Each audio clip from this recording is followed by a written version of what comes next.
Olá, meu querido irmão. Olá, minha querida irmã. Bom dia.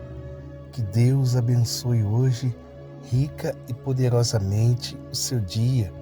Que a graça de Deus, a bondade do Senhor, invada o seu coração, adentre no seu ser, transforme a sua vida e modifique tudo aquilo que precisa ser mudado aí no seu coração. Amém? Se houver alguma tristeza, que o Senhor transforme em alegria. Se houver algum medo, que o Senhor transforme em coragem. Que tudo que aconteça pela vontade do Senhor Jesus na sua vida. Amém, meus irmãos? Conforme eu sempre inicio aqui os vídeos no canal, você que não é inscrito, se inscreve aqui no canal, para que você possa receber todos os dias as orações que eu postar aqui no YouTube. Você que já é inscrito, deixa aqui o seu joinha, para o YouTube entender que o conteúdo do canal é uma bênção e começar a indicar para outras pessoas também. Amém, meus irmãos? A palavra de Deus que nós iremos meditá-la hoje está lá em Gênesis, no capítulo 37, a partir do versículo 3, que vai nos dizer assim: Israel amava mais a José do que a todos os seus outros filhos, porque era o filho da sua velhice, e mandou-lhe fazer uma túnica adornada. Seus irmãos viram que seu pai amava mais do que a todos os outros filhos, o odiaram e se tornaram incapazes de lhe falar amigavelmente. Versículo 19. Disseram entre si: Eis que chega o tal sonhador. Vinde, matemo-los, jogamo-lo numa cisterna qualquer. Diremos que um animal feroz o devorou. Veremos o que acontecerá com seus sonhos.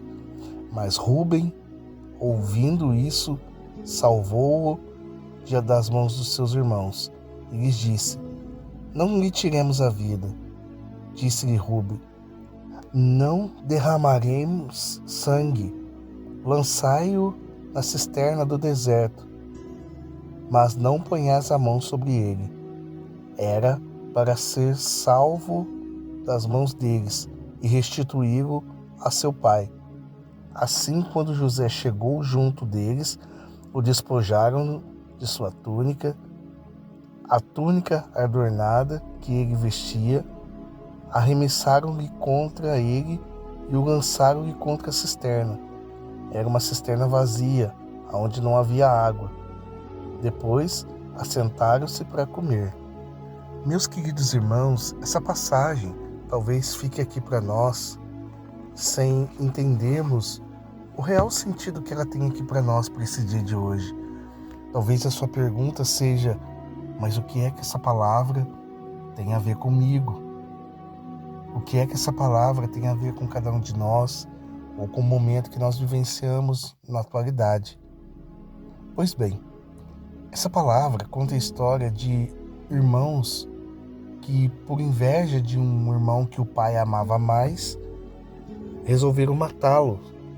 Um dos irmãos toma-lhe a frente, o salva, mas decide jogá-lo numa cisterna, ou seja, num buraco, para que depois, quando passasse algum mercadante de escravos, o pudesse vender e levá-lo para o Egito para ser escravo no Egito. Pense bem, meus irmãos, que tristeza para aquele jovem que foi jogado na cisterna, no buraco. Os próprios irmãos o machucaram, o traíram, armaram contra ele e o jogaram no buraco. Mas repare que, se nada daquilo tivesse acontecido, talvez o maior milagre do Senhor não teria acontecido na vida de José. Meus irmãos, foi a partir daquele momento que ele foi jogado numa cisterna, que passou então mercadantes de escravos que levavam escravos para o Egito, o encontraram, compraram ele dos irmãos e levou José para o Egito. E lá no Egito começou a grande história da vida de José. Ele foi ser um servo de Potifar, que era um serviçal do faraó.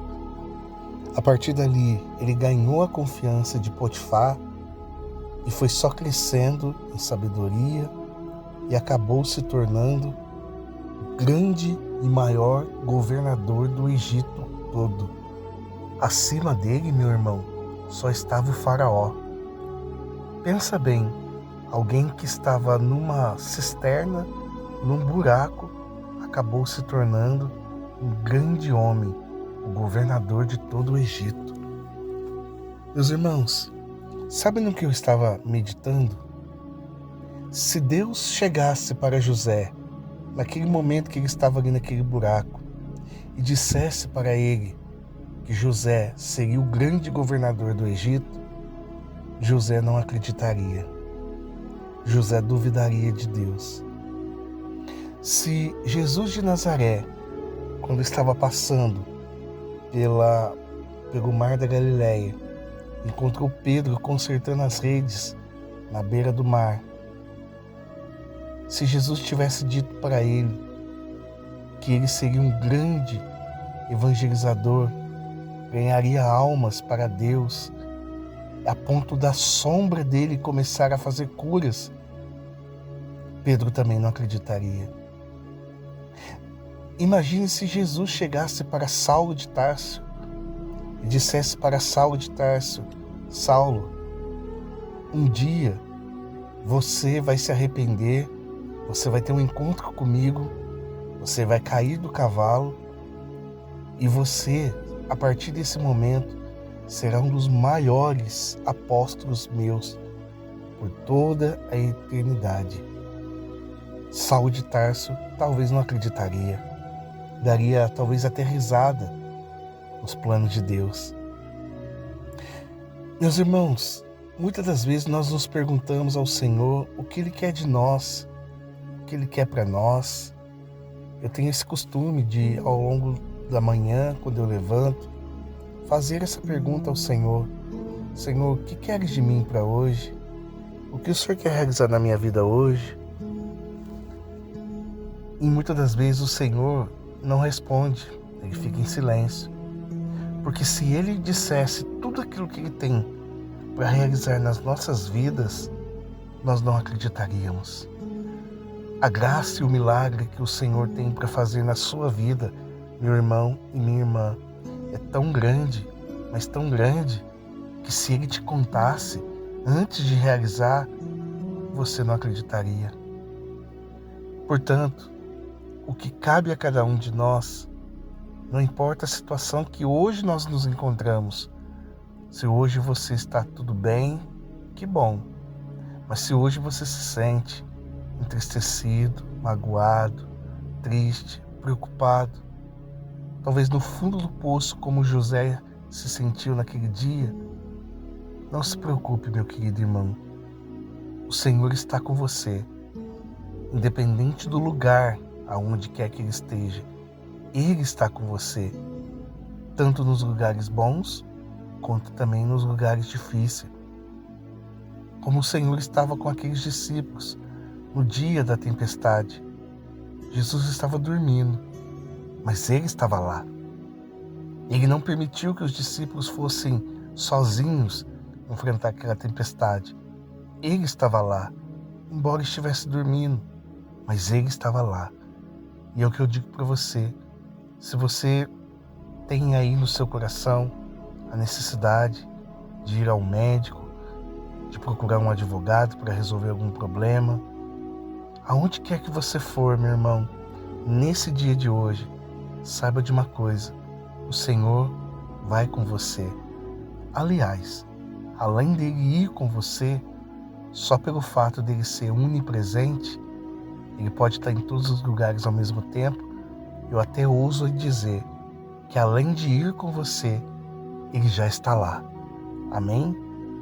Convido você, mediante a isso, a nos unirmos em oração. Senhor Jesus, nós queremos primeiramente agradecer ao Senhor pela graça de mais um dia de vida. Obrigado porque o Senhor nos concede mais uma vez a oportunidade de vivermos. Obrigado, Senhor. quanto isso nos é importante. Obrigado pela saúde, obrigado pela água, obrigado por tudo aquilo que o Senhor tem feito nas nossas vidas. Nós te pedimos perdão pelos nossos pecados, que o Senhor venha até nós com misericórdia e que nesse dia, tudo aquilo que o Senhor tem planejado para nós, que possa acontecer para a honra e glória do seu nome. Não importa o que seja, mas nós queremos que o Senhor esteja conosco ao longo desse dia todo. Amém. Meus queridos irmãos, a dica do dia que eu deixo aqui hoje para você é: permita que o Senhor cuide de você ao longo desse dia, como um pai cuida de um filho, como uma mãe cuida de um bebezinho. A mãe provê tudo aquilo que a criança precisa, ainda que a criança nem peça, a mãe já cuidou. É o que eu desejo para você, que você também possa se sentir cuidado pelo Senhor. Amém? Será sempre uma alegria, meu querido irmão e minha querida irmã, me reunir aqui todas as manhãs para juntos estarmos em oração. Compartilhe esse vídeo nas suas redes sociais e grupos de WhatsApp. Deixe aqui seu comentário ou seu pedido de oração. Meu querido irmão e minha querida irmã, que Deus te abençoe nesse dia de hoje. Amém? Fica com Deus, querido irmão. Fica com Deus, querida irmã. Bom dia.